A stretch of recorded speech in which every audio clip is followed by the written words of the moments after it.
My dear friends and professionalist, I am Uday Singh advocate speaking. ನೀವೆಲ್ಲರೂ ಸಹ ನನ್ನ ಚಾನಲ್ ಅನ್ನು ನೋಡ್ತಾ ಇದ್ದೀರಿ ಅಂತ ನಾನು ಅಂದ್ಕೊಂಡಿದ್ದೀನಿ. ಶೇರ್ ಮಾಡಿ, ಲೈಕ್ ಮಾಡಿ, ಕಮೆಂಟ್ ಮಾಡಿ ಮತ್ತು ನನ್ನ ಚಾನಲ್ಗೆ ಇನ್ನೂ ಯಾರು ಸಬ್ಸ್ಕ್ರೈಬ್ ಆಗಿಲ್ಲ ದಯವಿಟ್ಟು ಸಬ್ಸ್ಕ್ರೈಬ್ ಆಗ್ಬೇಕಂತೇಳಿ ಕೇಳ್ಕೊಳ್ತಾ ಇವತ್ತು ನಾನು ಇನ್ನೊಂದು ವಿಷಯವನ್ನು ತೆಗೆದುಕೊಂಡು ನಿಮ್ಮ ಮುಂದೆ ಬಂದಿದ್ದೇನೆ. ಇವತ್ತು ನಾನು ಆಯ್ಕೆ ಮಾಡ್ಕೊಂಡಿರ್ತಕ್ಕಂಥ ವಿಷಯ ಅಂತಂದ್ರೆ ಸರ್ಕಾರ ಮತ್ತು ಅದರ ಅಂಗಗಳು. ಸೊ ಈ ಒಂದು ವಿಷಯದ ಬಗ್ಗೆ ನಾವು ಒಂದಿಷ್ಟು ಈ ವಿಡಿಯೋ ಮೂಲಕ ನಾನು ವಿವರಣೆಯನ್ನು, ವಿಶ್ಲೇಷಣೆಯನ್ನು ಕೊಡ್ಲಿಕ್ಕೆ ಇಷ್ಟಪಡ್ತಾ ಇದ್ದೇನೆ.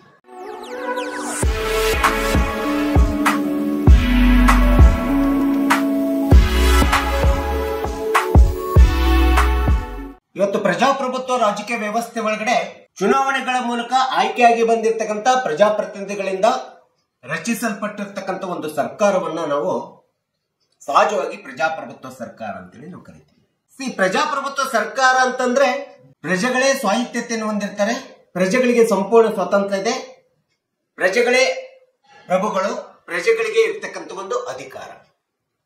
ಇದನ್ನ ನಾವು ಪ್ರಜಾಪ್ರಭುತ್ವ ಸರ್ಕಾರ ಅಂತ ಹೇಳ್ತಾ ಇದ್ದೀವಿ. ಸೊ ರಾಜಪ್ರಭುತ್ವ ವ್ಯವಸ್ಥೆ ಇರ್ತೋ ಒಂದು ಕಾಲಕ್ಕೆ ಆಳ್ವಿಕೆ, ನಂತರದಲ್ಲಿ ಪಾಳೆಗಾರಿಕೆ ವ್ಯವಸ್ಥೆ ಬಂತು, ನಂತರ ಪ್ರಜಾಪ್ರಭುತ್ವ ವ್ಯವಸ್ಥೆ ಸರ್ಕಾರ ನಿರ್ಮಾಣ ಆಗಿರ್ತಕ್ಕಂಥದ್ದು ನಾವು ನೋಡ್ತಾ ಇದ್ದೇವೆ.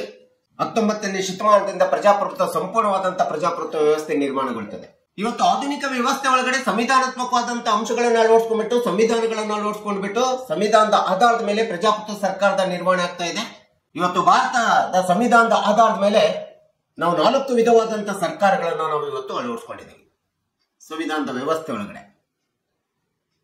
ಅದು ರಾಷ್ಟ್ರಾಧ್ಯಕ್ಷ ಪದ್ಧತಿ ಸರ್ಕಾರ ಇರಬಹುದು, ಸಂಸದೀಯ ಪದ್ಧತಿಯ ಸರ್ಕಾರ ಇರಬಹುದು, ಲಿಮಿಟೆಡ್ ಕಾನ್ಸ್ಟಿಟ್ಯೂಷನಲ್ ಗವರ್ಮೆಂಟ್ ಇರಬಹುದು, ಅಥವಾ ಸಂಯುಕ್ತ ಪದ್ಧತಿಯ ಸರ್ಕಾರ ಇರಬಹುದು. ಈ 4 ವಿಧವಾದಂತಹ ಸರ್ಕಾರಗಳು ಇವತ್ತು ಈ ದೇಶದ ಆಡಳಿತಾತ್ಮಕ ವ್ಯವಸ್ಥೆ ಒಳಗಡೆ ನಿರ್ವಹಣೆ ಮಾಡ್ತಾ ಇದ್ದಾರೆ. ಒಂದೊಂದು ರಾಷ್ಟ್ರದಲ್ಲಿ, ಜಗತ್ತಿನ ಒಂದೊಂದು ದೇಶದೊಳಗಡೆ ಒಂದೊಂದು ವಿಧವಾದಂತಹ ಸರ್ಕಾರಗಳಿದ್ದಾವೆ. ಹಾಗೆ ಭಾರತದ ಸಂವಿಧಾನ ತೆಗೆದುಕೊಂಡಾಗ ನಮ್ಮದು ಸಂಸದೀಯ ಪದ್ಧತಿಯ ಸರ್ಕಾರ ಅಂತೇಳಿ ನಾವು ಹೇಳ್ತೀವಿ, ಜೊತೆಗೆ ಸಂಯುಕ್ತ ಪದ್ಧತಿಯ ಸ್ವಭಾವವನ್ನು ಸಹ ಅಳವಡಿಸಿಕೊಂಡಿದ್ದೀವಿ. ಇಲ್ಲಿ ಸರ್ಕಾರ ಅಂದ್ರೆ ಅಂತೇಳಿ ಪ್ರಶ್ನೆ ಬಂದಾಗ, ಒಂದು ದೇಶ ಮತ್ತು ರಾಷ್ಟ್ರದ ಜನಗಳ ಮಧ್ಯವರ್ತಿಯಾಗಿ ಆಡಳಿತಾತ್ಮಕವಾದಂತ ಒಂದು ಯಂತ್ರದ ನಿರ್ವಹಣೆ ಏನಿರ್ತದೆ, ಒಂದು ಯಂತ್ರದ ರೀತಿಯಲ್ಲಿ ಕೆಲಸ ಕಾರ್ಯವನ್ನ ಏನ್ ನಿರ್ವಹಣೆ ಮಾಡ್ತದೆ, ಅದನ್ನ ನಾವು ಸಹಜವಾಗಿ ಸರ್ಕಾರ ಅಂತೇಳಿ ಹೇಳ್ತೀವಿ. ಸೊ ಇಂಥ ಒಂದು ಸರ್ಕಾರ ಅಂದ ತಕ್ಷಣ ನಮಗೆ ಇನ್ನೊಂದು ಅರ್ಥವನ್ನು ನಾವು ಕೊಡಬಹುದು. ಸರ್ಕಾರದ ಅಂಗಗಳಾಗಿರ್ತಕ್ಕಂಥ ಶಾಸಕಾಂಗ, ಕಾರ್ಯಾಂಗ ಮತ್ತು ನ್ಯಾಯಾಂಗಗಳ ಒಂದು ಸಂಯುಕ್ತವಾದಂತ ರಚನೆಯಿಂದ ಕೂಡಿ ಒಂದು ದೇಶದ ಆಡಳಿತವನ್ನ ನಿಯಂತ್ರಿಸುವಂತ ಒಂದು ಯಂತ್ರವನ್ನ, ಮಿಷನರಿ ಮೆಕಾನಿಸಮ್ ಅನ್ನು ನಾವು ಸರ್ಕಾರ ಅಂತೇಳಿ ನಾವು ಕರೀತಾ ಇದ್ದೀವಿ. ಸೊ ಈ ಒಂದು ಶಾಸಕಾಂಗ, ಕಾರ್ಯಾಂಗ ಮತ್ತು ನ್ಯಾಯಾಂಗ 3 ಅಂಗಗಳು ಯಾವಾಗ ತಮ್ಮ ತಮ್ಮ ಕೆಲಸವನ್ನ ಸರಿಯಾಗಿ, ಕಾನೂನುಬದ್ಧವಾಗಿ, ಕಾಯ್ದೆಬದ್ಧವಾಗಿ, ಸಂವಿಧಾನಬದ್ಧವಾಗಿ, ಸಂವಿಧಾನದ ಆಶಯದಂತೆ, ತತ್ವಗಳಂತೆ, ನೀತಿ ನಿಯಮಗಳಂತೆ ಕಾರ್ಯನಿರ್ವಹಣೆ ಮಾಡಿದಾಗ ಮಾತ್ರ ಒಂದು ಪ್ರಜಾಪ್ರಭುತ್ವ ವ್ಯವಸ್ಥೆ, ಒಂದು ಪ್ರಜಾಪ್ರಭುತ್ವದ ಸಫಲತೆ, ಪ್ರಜೆಗಳ ಕಲ್ಯಾಣ, ಯೋಗಕ್ಷೇಮವನ್ನು ನಾವು ಕಂಡುಕೊಳ್ಳಿಕ್ಕೆ ಸಾಧ್ಯ ಎಂಬತಕ್ಕಂಥದ್ದು ಸರ್ಕಾರದಲ್ಲಿ ನಾವು ನೋಡ್ತಾ ಇದ್ದೀವಿ. ಇನ್ನು ಸರ್ಕಾರದ ಅಂಗಗಳಲ್ಲಿ ಬಂದಾಗ ಯಾವ್ಯಾವ ಅಂಗ ಏನೇನು ಕಾರ್ಯವನ್ನು ನಿರ್ವಹಣೆ ಮಾಡಬೇಕೋ ಅಂತೇಳಿ ಅಂದಾಗ, ಶಾಸಕಾಂಗ ಅಂದ ತಕ್ಷಣ ದೇಶದ ರಾಷ್ಟ್ರದ ಆಡಳಿತಕ್ಕೆ ಬೇಕಾಗಿರ್ತಕ್ಕಂಥ ಶಾಸನಗಳನ್ನು ರಚಿಸುವಂತ ಒಂದು ಸಕ್ರಿಯ ಕೆಲಸ ಶಾಸಕಾಂಗ ಮಾಡಬೇಕಾಗುತ್ತೆ. ಕಾನೂನು ಕಾಯ್ದೆಗಳನ್ನ, ಶಾಸನಗಳನ್ನ ರಚಿಸತಕ್ಕಂಥ ಕೆಲಸ ಮಾಡ್ತಾರೆ. ಹಾಗೆ ಕಾರ್ಯಾಂಗಕ್ಕೆ ಬಂದಾಗ ಶಾಸಕಾಂಗ ರಚಿಸಿದಂತ ಕಾನೂನುಗಳನ್ನ, ಶಾಸನಗಳನ್ನ, ಕಾಯ್ದೆಗಳನ್ನ ಕಾರ್ಯರೂಪಕ್ಕೆ ತರುವಂತ, ಕಾರ್ಯಗತಗೊಳಿಸುವಂತ ಒಂದು ವ್ಯವಸ್ಥಿತವಾದಂತ ಕೆಲಸ ಕಾರ್ಯವನ್ನು ಇವತ್ತು ಸರ್ಕಾರದ 2ನೇ ಅಂಗ ಕಾರ್ಯಾಂಗ ಮಾಡಬೇಕಾಗುತ್ತೆ. ಇನ್ನು ಈ ಒಂದು ಸರ್ಕಾರದ ಅಂಗಗಳಲ್ಲಿ ಶಾಸಕಾಂಗ ಮತ್ತು ಕಾರ್ಯಾಂಗಕ್ಕೆ ಒಂದು ತನ್ನದೇ ಆದಂತ ಸ್ವಾಯತ್ತತೆ, ಸ್ವತಂತ್ರತೆ ಮತ್ತು ಸಂವಿಧಾನಬದ್ಧವಾದಂತ ಒಂದು ಏಕಾಗ್ರತೆಯಾದಂತ ಅಂಗ ಅಂತಂದ್ರೆ ಅದೊಂದು ನ್ಯಾಯಾಂಗ ಅಂತೇಳಿ ಹೇಳ್ತೀವಿ. ಈ ಶಾಸಕಾಂಗ ಮತ್ತು ಕಾರ್ಯಾಂಗ ಮಾಡಿರ್ತಕ್ಕಂಥ ಶಾಸನ, ಕಾನೂನು ಕಾಯ್ದೆಗಳನ್ನ ಸಂವಿಧಾನದ ವ್ಯಾಪ್ತಿ ಒಳಗಡೆ ಒಳಪಡಿಸಿ ಅವು ಕಾನೂನುಬದ್ಧವಾಗಿದ್ದವೋ ಇಲ್ಲೋ ಅಂತೇಳಿ ಇಂಟರ್ಪ್ರಿಟೇಷನ್ ಆಫ್ ಲಾ ಅಂತ ಹೇಳ್ತೀವಿ. ಅವು ಸರಿ ಇದೆಯೋ ಇಲ್ಲೋ, ನ್ಯಾಯಬದ್ಧವಾಗಿದ್ದವೋ, ಸಂವಿಧಾನಬದ್ಧವಾಗಿದ್ದವೋ ಇಲ್ಲೋ ಅಂತೇಳಿ ಹೇಳುವಂತ ಸ್ವಾಯತ್ತತೆ, ಸ್ವತಂತ್ರತೆ ಆಗಿರ್ತಕ್ಕಂಥ ಸಂವಿಧಾನಬದ್ಧವಾದಂತ ಕೆಲಸ ಕಾರ್ಯವನ್ನ ನ್ಯಾಯಾಂಗ ಮಾಡಬೇಕಾಗುತ್ತೆ. ಶಾಸಕಾಂಗ ಯಾವಾಗ್ಲೂ ಕೂಡ ಕಾರ್ಯಾಂಗಕ್ಕೆ ಹೊಂದಿಕೊಂಡಿರ್ತದೆ, ಕಾರ್ಯಾಂಗ ಯಾವಾಗ್ಲೂ ಶಾಸಕಾಂಗಕ್ಕೆ ಜವಾಬ್ದಾರಿಯಾಗಿರ್ತದೆ. ಯಾಕಂದ್ರೆ ಕಾರ್ಯಾಂಗ ನಿಂತಿರ್ತಕ್ಕಂಥದ್ದೇ ಶಾಸಕಾಂಗದ ಮೇಲೆ. ಅದು ಪ್ರಧಾನಮಂತ್ರಿ ಇರ್ಬೋದು, ಸಚಿವ ಸಂಪುಟ ಇರ್ಬೋದು, ಮಂತ್ರಿ ಮಹಾಶಯರು ಇರ್ಬೋದು. ಶಾಸಕಾಂಗದ ವಿಶ್ವಾಸವನ್ನ ಎಲ್ಲೇವರೆಗೂ ಗಳಿಸಿರ್ತಾರೋ ಅಲ್ಲೇವರೆಗೆ ಕಾರ್ಯಾಂಗದ ಅಧಿಕಾರಿಗಳು ಆದಂತ ಪ್ರಧಾನಮಂತ್ರಿ ಮತ್ತು ಮಂತ್ರಿ ಮಹಾಶಯರುಗಳು ಅಧಿಕಾರದಲ್ಲಿ ಇರ್ತಾರೆ. ಆದ್ರೆ ನ್ಯಾಯಾಂಗ ಆಗಲ್ಲ. ನ್ಯಾಯಾಂಗ ಕಾನೂನುಬದ್ಧವಾದಂತ ಸಂವಿಧಾನಬದ್ಧವಾದಂತ ಅಧಿಕಾರವನ್ನು ಹೊಂದಿದೆ, ಸ್ವಾಯತ್ತತೆಯಾದಂತ ಅಧಿಕಾರವನ್ನು ಹೊಂದಿದೆ, ಸ್ವತಂತ್ರತೆಯಾದಂತ ಅಧಿಕಾರವನ್ನು ಹೊಂದಿದೆ. ಸಂವಿಧಾನದ ರಕ್ಷಣೆಯನ್ನು ಮಾಡತಕ್ಕಂಥ ಜವಾಬ್ದಾರಿ, ಗುರುತರವಾದಂತ ಜವಾಬ್ದಾರಿ ನ್ಯಾಯಾಂಗಕ್ಕಿದೆ. ಸೊ ಇಂಥ ಒಂದು ನ್ಯಾಯಾಂಗ ಎಂಬತಕ್ಕಂಥ judiciary it is autonomous independent from the legislature and executive ಅಂತ ಹೇಳ್ಬೋದು. ಹೇಳಲೇಬೇಕಾಗುತ್ತೆ. ಯಾವಾಗ ಶಾಸಕಾಂಗ ಮತ್ತು ಕಾರ್ಯಾಂಗಗಳು, ಸರ್ಕಾರದ ಅಂಗಗಳ ಎರಡು ಅಂಗಗಳು ಸರಿಯಾದ ರೀತಿ ಕಾರ್ಯನಿರ್ವಹಣೆ ಮಾಡುವುದಿಲ್ಲ, ಜನಗಳ ಯೋಗಕ್ಷೇಮ ಕಲ್ಯಾಣವನ್ನು ನೋಡುವುದಿಲ್ಲ, ಜನಗಳ ಆಶಯಗಳನ್ನು ಈಡೇರಿಸುವುದಿಲ್ಲ, ಅಂತ ಸಂದರ್ಭದಲ್ಲಿ ಒಂದು ವೇಳೆ ಜನಗಳ ಕಲ್ಯಾಣಕ್ಕೆ, ಅಭಿಪ್ರಾಯಕ್ಕೆ ವಿರುದ್ಧವಾಗಿರ್ತಕ್ಕಂಥ ಶಾಸನಗಳನ್ನ, ಕಾನೂನು ಕಾಯ್ದೆಗಳನ್ನ ಮಾಡಿ ಜಾರಿಗೆ ತಂದಂತ ಸಂದರ್ಭದಲ್ಲಿ ಅಂತ ಕಾನೂನು ಕಾಯ್ದೆಗಳನ್ನ ಸಂವಿಧಾನ ಬಾಹಿರ, ಸಂವಿಧಾನ ವಿರೋಧಿ, ಜನ ವಿರೋಧಿ ಅಂತೇಳಿ ಕಾನೂನುಬದ್ಧವಾಗಿ, ಸಂವಿಧಾನಬದ್ಧವಾಗಿ, ನಿಯಮಬದ್ಧವಾಗಿ, ಸ್ವತಂತ್ರತೆಯಿಂದ, ಸ್ವಾಯತ್ತತೆಯಿಂದ ಸಂವಿಧಾನವನ್ನು ರಕ್ಷಣೆ ಮಾಡಿ ಸರ್ಕಾರದ ವಿರುದ್ಧ, ಶಾಸಕಾಂಗ ಕಾರ್ಯಾಂಗಗಳ ವಿರುದ್ಧ ನಿಮ್ಮ ಆಡಳಿತ ಅಥವಾ ನಿಮ್ಮ ಒಂದು ಶಾಸನ, ಕಾನೂನು ಕಾಯ್ದೆ ದೇಶ ವಿರೋಧಿ, ಸಮಾಜ ವಿರೋಧಿ, ರಾಷ್ಟ್ರ ವಿರೋಧಿ, ಜನ ವಿರೋಧಿ ಅಂತೇಳಿ ಘೋಷಿಸಿರ್ತಕ್ಕಂಥ ಸ್ವಾಯತ್ತತೆ ಅಧಿಕಾರವನ್ನು ಹೊಂದಿರತಕ್ಕಂಥ ಒಂದು ಅತಿ ಪ್ರಮುಖವಾದಂತಹ ಶ್ರೇಷ್ಠ ಅಂಗ ಅಂತಂದ್ರೆ ನ್ಯಾಯಾಂಗ ಅಂತೇಳಿ ಹೇಳ್ತೀವಿ ಸರ್ಕಾರದ ಅಂಗಗಳಲ್ಲಿ. ಯಾವಾಗ ಜನಗಳು ಪ್ರಜಾಪ್ರಭುತ್ವ ಸರ್ಕಾರದೊಳಗಡೆ ಜನಗಳು ಶಾಸಕಾಂಗದ ಮೇಲೆ, ಕಾರ್ಯಾಂಗದ ಮೇಲೆ ವಿಶ್ವಾಸವನ್ನ ಕಳೆದುಕೊಳ್ತಾರೆ, ಅಥವಾ ಜನಗಳು ಸರ್ಕಾರದ ಆಡಳಿತಾತ್ಮಕ ವ್ಯವಸ್ಥೆ ಮೇಲೆ ವಿಶ್ವಾಸವನ್ನು ಕಳೆದುಕೊಳ್ತಾರೆ, ಅಂತ ಸಂದರ್ಭದಲ್ಲಿ ಅಲ್ಟಿಮೇಟ್ ಆಗಿ, ಅಂತಿಮವಾಗಿ ಪ್ರಜಾಪ್ರಭುತ್ವ ವ್ಯವಸ್ಥೆ ಒಳಗಡೆ, ಪ್ರಜಾಪ್ರಭುತ್ವ ಸರ್ಕಾರದೊಳಗಡೆ ಜನಗಳು ನ್ಯಾಯಾಂಗದ ನಂಬಿಕೆಯನ್ನು ಇಟ್ಕೊಂಡ್ಬಿಟ್ಟು ನ್ಯಾಯಾಂಗದ ಬಾಗಿಲನ್ನು ತಟ್ಟತಕ್ಕಂಥದ್ದು ನಾವು ಸಹಜವಾಗಿ ನೋಡ್ತಾ ಇದ್ದೀವಿ. ಸೊ ಇವತ್ತು ಈ ಪ್ರಜಾಪ್ರಭುತ್ವ ಆಡಳಿತದ ವಿಫಲತೆ ಆಗ್ಲಿಕ್ಕೆ ಕಾರಣ ಅಂತಂದ್ರೆ ಬಹಳಷ್ಟು ಕಾರಣಗಳಿದಾವೆ. ಅಲ್ಲಿ ಶಾಸಕಾಂಗ ಕಾರ್ಯಾಂಗದ ಜೊತೆಗೆ ಈ ನ್ಯಾಯಾಂಗವು ಸಹ ಒಂದು ಸಂವಿಧಾನ ರಕ್ಷಣೆ ಮಾಡುವಂತ ರೀತಿ ಒಳಗಡೆ ಪ್ರಜಾಪ್ರಭುತ್ವದ ಸಫಲತೆಗೆ ಪೂರಕವಾಗುವಂತ ರೀತಿಯಲ್ಲಿ ಕೆಲಸ ಮಾಡಬೇಕಾಗುತ್ತೆ. ಸಂವಿಧಾನದ ಕಾನೂನು ಕಾಯ್ದೆಗಳನ್ನ ರಕ್ಷಿಸುವಂತ ರೀತಿ ಒಳಗಡೆ ಕರ್ತವ್ಯವನ್ನು ಮಾಡಬೇಕಾಗುತ್ತೆ. ಜನತೆಯ ವಿಶ್ವಾಸವನ್ನು, ನಂಬಿಕೆಯನ್ನು ಸಂರಕ್ಷಿಸುವಂತ ರೀತಿಯಲ್ಲಿ ನ್ಯಾಯಾಂಗ ಕೆಲಸ ಮಾಡಬೇಕಾಗುತ್ತೆ. ನಮ್ಮ ಸಂವಿಧಾನದ ಸರ್ಕಾರದ ಅಂಗಗಳಲ್ಲಿ ಶಾಸಕಾಂಗ, ಕಾರ್ಯಾಂಗ ಮತ್ತು ನ್ಯಾಯಾಂಗದೊಳಗಡೆ ಒಂದು ಚೆಕ್ಸ್ ಅಂಡ್ ಬ್ಯಾಲೆನ್ಸಸ್ ಇರ್ತದೆ.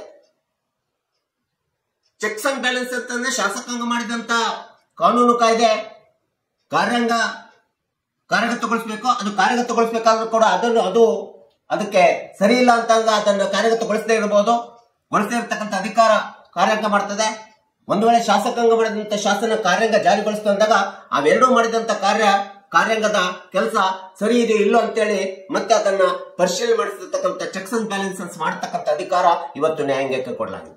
ಹೀಗೆ ನಮ್ಮ ಪ್ರಜಾಪ್ರಭುತ್ವ ವ್ಯವಸ್ಥೆ ಒಳಗಡೆ ನಾವು ಸಂವಿಧಾನಾತ್ಮಕ ವ್ಯವಸ್ಥೆಯ ಮೇಲೆ ಈ ದೇಶದ ಆಡಳಿತವನ್ನು ನಿರ್ವಹಣೆ ಮಾಡುವಂತ ಒಂದು ಸಂಸದೀಯ ಪದ್ಧತಿಯ ಸರ್ಕಾರವನ್ನು ನಾವು ಹೊಂದಿದ್ದೀವಿ. ಈ ಸಂಸದೀಯ ಪದ್ಧತಿಯ ಸರ್ಕಾರ ಅಂದ ತಕ್ಷಣ ಎಂಎಲ್ಎ, ಎಂಪಿಗಳು ಶಾಸಕಾಂಗದಲ್ಲಿ ಬರ್ತಾರೆ, ಪ್ರಧಾನಮಂತ್ರಿ ಮತ್ತು ರಾಷ್ಟ್ರಪತಿ ಮತ್ತು ಸಚಿವ ಸಂಪುಟ ಕಾರ್ಯಾಂಗದಲ್ಲಿ ಬರ್ತಾರೆ. ನ್ಯಾಯಾಂಗ ಅಂದ ತಕ್ಷಣ ಸರ್ವೋಚ್ಚ ನ್ಯಾಯಾಲಯದಿಂದ ಹಿಡಿದು ಹೈಕೋರ್ಟ್ ಮತ್ತು ಅಧೀನ ನ್ಯಾಯಾಲಯದಲ್ಲಿ ಬರ್ತಕ್ಕಂಥ ನ್ಯಾಯಾಧೀಶರುಗಳಿರ್ಬೋದು, ನಮ್ಮಂತ ವಕೀಲರುಗಳಿರ್ಬೋದು, ಎಲ್ಲರೂ ಸಹ ಬರ್ತಕ್ಕಂಥದ್ದು ನಾವು ನೋಡ್ತೀವಿ. ಇಡೀ ಒಂದು ಸುಪ್ರೀಂ ಕೋರ್ಟ್ ನಿಂದ ಹಿಡಿದು ಸಬಾರ್ಡಿನೇಟ್ ವರೆಗೆ ನಾವು ನ್ಯಾಯಾಂಗ ವ್ಯವಸ್ಥೆ ಅಂತೇಳಿ ನಾವು ಕರೀತೀವಿ. ಹೀಗೆ ಸರ್ಕಾರ ಮತ್ತು ಸರ್ಕಾರದ ಅಂಗಗಳು ಈ ರೀತಿ ಪ್ರಜಾಪ್ರಭುತ್ವ ಸರ್ಕಾರದೊಳಗಡೆ ಕಾರ್ಯನಿರ್ವಹಣೆ ಮಾಡಬೇಕಾಗುತ್ತೆ. ಒಂದಕ್ಕೊಂದು ಕೋಆರ್ಡಿನೇಷನ್ ಇರಬೇಕು, ಕೋಆಪರೇಷನ್ ಇರಬೇಕು. ಕೋ ಎಕ್ಸಿಸ್ಟೆನ್ಸ್ ಇದ್ದಾಗ ಮಾತ್ರ democracy it will be success ಅಂತೇಳಿ ನಾವು ಹೇಳ್ಬೇಕಾಗುತ್ತೆ. ಇನ್ನು ಸರ್ಕಾರದಲ್ಲಿ ಇನ್ನೊಂದು ಅತಿ ಪ್ರಮುಖವಾದಂತ, ಅದನ್ನ ಸರ್ಕಾರದ 4ನೇ ಅಂಗ ಅಂತೇಳಿ ಕರಿತೀವಿ, 4th organ of the government ಅಂತೇಳಿ ಕರಿತೀವಿ. ಆ ಅಂಗ ಅಂತಂದ್ರೆ ಬ್ಯೂರೋಕ್ರಸಿ ಅಂತೇಳಿ ನಾವು ಹೇಳ್ಬೋದು. ಅಧಿಕಾರಶಾಹಿ ವರ್ಗ, ಸಿವಿಲ್ ಸರ್ವಿಸಸ್, ನಾಗರಿಕ ಸೇವಾ ವರ್ಗ ಅಥವಾ ಗೌರ್ಮೆಂಟ್ ಸರ್ವೆಂಟ್ ಅಂತೇಳಿ ಹೇಳ್ತೀವಿ, ನೌಕರಶಾಹಿ ವರ್ಗ ಅಂತೇಳಿ. ಈ ನೌಕರಶಾಹಿ ವರ್ಗವು ಸಹ ಇಡೀ ಒಂದು ಸರ್ಕಾರದ ಸಫಲತೆ ಮತ್ತು ವಿಫಲತೆ ಸಂಪೂರ್ಣವಾಗಿ ಈ 4th organ of the government ಏನಿರ್ತಿಲ್ಲ, ಅಧಿಕಾರಶಾಹಿ ವರ್ಗದ ಮೇಲೆ ನಿಂತಿದೆ, ನಾಗರಿಕ ಸೇವಾ ವರ್ಗದ ಮೇಲೆ ನಿಂತಿರ್ತದೆ. ಯಾಕಂದ್ರೆ ಪ್ರಜಾಪ್ರಭುತ್ವ ವ್ಯವಸ್ಥೆ ಒಳಗಡೆ successfulness of the government it depends upon the bureaucrats and civil services. ಯಾಕಂದ್ರೆ ಇವರು ಅಧಿಕಾರಶಾಹಿ ವರ್ಗಗಳು, ನಾಗರಿಕ ಸೇವಾ ವರ್ಗದವರು, ಸರ್ಕಾರಿ ನೌಕರರು ಅಂತ ಏನಿದ್ದಾರೆ, ಇವರು ಜನಸೇವೆ, ಜನಾರ್ದನ ಸೇವೆ ರೀತಿಯಲ್ಲಿ ಕೆಲಸ ಮಾಡಬೇಕಾಗುತ್ತೆ. ಸರ್ಕಾರಿ ನಿಷ್ಪಕ್ಷಪಾತವಾಗಿ ಕಾರ್ಯನಿರ್ವಹಣೆ ಮಾಡಬೇಕು, ಪಾರದರ್ಶಕತೆಯಿಂದ ಕಾರ್ಯನಿರ್ವಹಿಸಬೇಕಾಗುತ್ತೆ. ಈ ರೀತಿ ಮಾಡಿದಾಗ ಮಾತ್ರ ಪ್ರಜಾಪ್ರಭುತ್ವ ಸರ್ಕಾರ ಸಫಲತೆ ಹೊಂದಲಿಕ್ಕೆ ಸಾಧ್ಯ, ನಿರ್ಮಾಣಗೊಳ್ಳಲು ಸಾಧ್ಯ. ಸೊ ಇನ್ನ ಬ್ಯೂರೋಕ್ರಸಿ ಒಳಗಡೆ ಬಂದಾಗ ನಾವು ಸಂಸದೀಯ ಪದ್ಧತಿಯ ಸರ್ಕಾರದೊಳಗಡೆ ಎರಡು ವಿಧವಾದಂತ ಕಾರ್ಯಾಂಗ ವ್ಯವಸ್ಥೆಯನ್ನು ಆಡಳಿತದಲ್ಲಿ ನೋಡ್ತೀವಿ. ಒಂದು ಪೊಲಿಟಿಕಲ್ ಎಕ್ಸಿಕ್ಯೂಟಿವ್ ಅಂತ ಹೇಳಿ ಇರ್ತದೆ, ಇನ್ನೊಂದು ಪರ್ಮನೆಂಟ್ ಎಕ್ಸಿಕ್ಯೂಟಿವ್ ಅಂತ ಹೇಳಿ ಹೇಳ್ತೀವಿ. ಪೊಲಿಟಿಕಲ್ ಎಕ್ಸಿಕ್ಯೂಟಿವ್ ಅಂದ್ರೆ ರಾಜಕೀಯ ಕಾರ್ಯಾಂಗ. ಆ ರಾಜಕೀಯ ಕಾರ್ಯಾಂಗದಲ್ಲಿ ಪ್ರಧಾನಮಂತ್ರಿ ಬರ್ತಾರೆ, ರಾಷ್ಟ್ರಾಧ್ಯಕ್ಷರು ಬರ್ತಾರೆ, ಸಚಿವ ಸಂಪುಟದವರು ಬರ್ತದೆ, ಕೌನ್ಸಿಲ್ ಆಫ್ ಮಿನಿಸ್ಟರ್ಸ್ ಬರ್ತಾರೆ. ಇದನ್ನ ನಾವು ರಾಜಕೀಯ ಕಾರ್ಯಾಂಗ ಅಂತ ಹೇಳಿ ಕರಿತೀವಿ. That is A temporary executive ಅಂತೇಳಿ ನಾವು ಹೇಳ್ತೀವಿ. ಬಟ್ ಪರ್ಮನೆಂಟ್ ಎಕ್ಸಿಕ್ಯೂಟಿವ್ ಅಂತೇಳಿ ಬರ್ತಕ್ಕಂಥದ್ದು ಬ್ಯೂರೋಕ್ರಸಿ, ಸಿವಿಲ್ ಸರ್ವಿಸಸ್, ನಾಗರಿಕ ಸೇವಾ ವರ್ಗ, ನೌಕರಶಾಹಿ ವರ್ಗ ಏನಿದೆಯಲ್ಲ, ಇದು permanent executive in democratic government, that ಬೇನೆ ಕಾನ್ಸ್ಟಿಟ್ಯೂಷನಲ್ ಬೇಸ್ಡ್ ಡೆಮೋಕ್ರಸಿ. ಸಂವಿಧಾನಾತ್ಮಕವಾದಂತ ಆಧಾರದ ಮೇಲೆ ನಿರ್ವಹಣೆ ಮಾಡತಕ್ಕಂತ ಪ್ರಜಾಪ್ರಭುತ್ವ ಸರ್ಕಾರದೊಳಗಡೆ ಇದು ಪರ್ಮನೆಂಟ್ ಎಕ್ಸಿಕ್ಯೂಟಿವ್ ಅಂತ ಏನಿದಾರಲ್ಲ, ಬ್ಯೂರೋಕ್ರಾಟ್ಸ್ 4ನೇ ಅಂಗ ಅಂತೇನಿದೆ, ಇದು ಬಹಳ ಮಹತ್ವಪೂರ್ಣವಾದಂತ ಅಂಗವಾಗಿರ್ತದೆ. ಈ ನಾಗರಿಕ ಸೇವಾ ವರ್ಗದವರು ಮಾಡತಕ್ಕಂತ, ಅಧಿಕಾರಶಾಹಿ ವರ್ಗದವರು ಮಾಡತಕ್ಕಂತ, ನೌಕರಶಾಹಿ ವರ್ಗದವರು ಮಾಡತಕ್ಕಂತ ಕಾರ್ಯ ವಿಧಾನದ ಮೇಲೆ ಪ್ರಜಾಪ್ರಭುತ್ವ ವ್ಯವಸ್ಥೆಯ ಸಫಲತೆ, ವಿಫಲತೆ, ಸರ್ಕಾರದ ಸಫಲತೆ ಮತ್ತು ವಿಫಲತೆ ನಿಂತಿರ್ತಕ್ಕಂಥದ್ದು ನಾವು ನೋಡ್ತಾ ಇದ್ದೀವಿ. ಸೊ ಈ ಎಲ್ಲ ವರ್ಗಗಳನ್ನು, ಈ 3 ವರ್ಗ, ಶಾಸಕಾಂಗ, ಕಾರ್ಯಾಂಗ ಮತ್ತು ಅಧಿಕಾರಶಾಹಿ ವರ್ಗ, ಎಲ್ಲ ವರ್ಗಗಳನ್ನ ನಿಯಂತ್ರಿಸಿ ಸಂವಿಧಾನದ ರಕ್ಷಣೆಯನ್ನು ಮಾಡಿ, ಸಂವಿಧಾನದ ಕಾನೂನು ಕಾಯ್ದೆ ಪ್ರಕಾರ, ನಿಯಮಗಳ ಪ್ರಕಾರ ಎಲ್ಲ ವರ್ಗಗಳು ಕಾರ್ಯನಿರ್ವಹಿಸ್ತಾವೋ ಇಲ್ಲೋ ಎಂಬತಕ್ಕಂಥದ್ದನ್ನ ಸ್ವಾಯತ್ತತೆಯಿಂದ ಕೂಡಿರ್ತಕ್ಕಂಥ, ಸ್ವತಂತ್ರತೆಯಿಂದ ಕೂಡಿರ್ತಕ್ಕಂಥ ಸಂವಿಧಾನವನ್ನು ರಕ್ಷಣೆ ಮಾಡತಕ್ಕಂಥ, ಜನರ ಮೂಲಭೂತ ಹಕ್ಕುಗಳನ್ನು ರಕ್ಷಣೆ ಮಾಡತಕ್ಕಂಥ ಒಂದು ಅತೀವಾದಂತ ಕಾರ್ಯ ಅಂತಂದ್ರೆ, ಕಾರ್ಯನಿರ್ವಹಣೆ ಮಾಡತಕ್ಕಂಥ, ಕೆಲಸ ನಿರ್ವಹಣೆ ಮಾಡತಕ್ಕಂಥ ಒಂದು ಶ್ರೇಷ್ಠ ಅಂಗ ಅಂತಂದ್ರೆ ಪ್ರಜಾಪ್ರಭುತ್ವ ವ್ಯವಸ್ಥೆ ಒಳಗಡೆ ನ್ಯಾಯಾಂಗ. ಈ ಎಲ್ಲ ಅಂಗಗಳು ಪ್ರಜಾಪ್ರಭುತ್ವ ಸರ್ಕಾರದೊಳಗಡೆ ಒಂದು ಕ್ರಮಬದ್ಧವಾಗಿ, ನಿಯಮಬದ್ಧವಾಗಿ, ಸಂವಿಧಾನಾತ್ಮಕವಾದಂತ ಕಾನೂನು ಕಾಯ್ದೆಗಳ ಪ್ರಕಾರ ಸರಿಯಾದ ರೀತಿ ತಮ್ಮ ತಮ್ಮ ಕೆಲಸ ಕಾರ್ಯಗಳನ್ನ ಸರಿಯಾಗಿ ನಿರ್ವಹಿಸಿಕೊಂಡು ಹೋದ್ರೆ ಸರ್ಕಾರ, ಪ್ರಜಾಪ್ರಭುತ್ವ ಸರ್ಕಾರ ಒಂದು ಉತ್ತಮ, ಉತ್ಕೃಷ್ಟ, ಆದರ್ಶ ಸರ್ಕಾರ ಅಂತ ಎಣಿಸ್ಕೊಳ್ಳೋದ್ರಲ್ಲಿ ತಪ್ಪಾಗೋದಿಲ್ಲ. ಸೊ ಈ ನಿಟ್ಟಿನಲ್ಲಿ ಇವತ್ತು ಈ ದೇಶದ ಆಡಳಿತವನ್ನು ನಿರ್ವಹಣೆ ಮಾಡುವಂತ ಸರ್ಕಾರಗಳು ಮತ್ತು ಸರ್ಕಾರದ ಅಂಗಗಳು ರಾಷ್ಟ್ರ ಕಲ್ಯಾಣ, ಜನ ಕಲ್ಯಾಣ, ದೇಶ ಕಲ್ಯಾಣದ ಹಿತದೃಷ್ಟಿಯಿಂದ ಎಲ್ಲ ಅಂಗಗಳು ಕೆಲಸ ಮಾಡಿದಾಗ, ಕಾರ್ಯನಿರ್ವಹಿಸಿದಾಗ ಪ್ರಜಾಪ್ರಭುತ್ವ ಒಂದು ಸ್ವಸ್ಥ ಸಮಾಜ, ಸ್ವಸ್ಥ ದೇಶ, ಒಂದು ಉತ್ಕೃಷ್ಟ, ಉತ್ತಮ ರಾಷ್ಟ್ರ ಆಗಲಿಕ್ಕೆ ಸಾಧ್ಯ ಎಂಬತಕ್ಕಂಥ ಹಿನ್ನೆಲೆ ಇದೆ ಎಂಬತಕ್ಕಂಥದ್ದನ್ನ ಸೊ ಈ ಒಂದು ಸಮಾಜದೊಳಗಡೆ ಸಾರ್ವಜನಿಕರು ಮತ್ತು ಕಕ್ಷಿದಾರರು ಮತ್ತು ನಾವು ನೀವುಗಳೆಲ್ಲರಿಗೂ ಸಹ ಒಂದಿಷ್ಟು ತಿಳಿಲಿ ಎಂಬತಕ್ಕಂಥ ಹಿನ್ನೆಲೆಯನ್ನು ಇಟ್ಕೊಂಡು ಈ ವಿಡಿಯೋನ ಮಾಡಿದ್ದೀನಿ. ದಯವಿಟ್ಟು ಈ ವಿಡಿಯೋ ಇಷ್ಟ ಆಗಿದ್ರೆ ಶೇರ್ ಮಾಡಿ, ಲೈಕ್ ಮಾಡಿ, ಕಮೆಂಟ್ ಮಾಡಿ ಮತ್ತು ನನ್ನ ಚಾನಲ್ಗೆ ಇನ್ನೂ ಯಾರ್ಯಾರು ಸಬ್ಸ್ಕ್ರೈಬ್ ಆಗಿಲ್ಲ ದಯವಿಟ್ಟು ಸಬ್ಸ್ಕ್ರೈಬ್ ಆಗಿ ಅಂತ ಹೇಳ್ತಾ ಇವತ್ತಿನ ವಿಷಯಕ್ಕೆ ವಿರಾಮವನ್ನು ಹೇಳ್ತೀನಿ. ನಾನು ಇನ್ನೊಂದು ವಿಷಯ ತೆಗೆದುಕೊಂಡು ನಿಮ್ಮ ಮುಂದೆ ಬರ್ತೀನಿ. ಜೈ ಹಿಂದ್, ಜೈ ಕರ್ನಾಟಕ.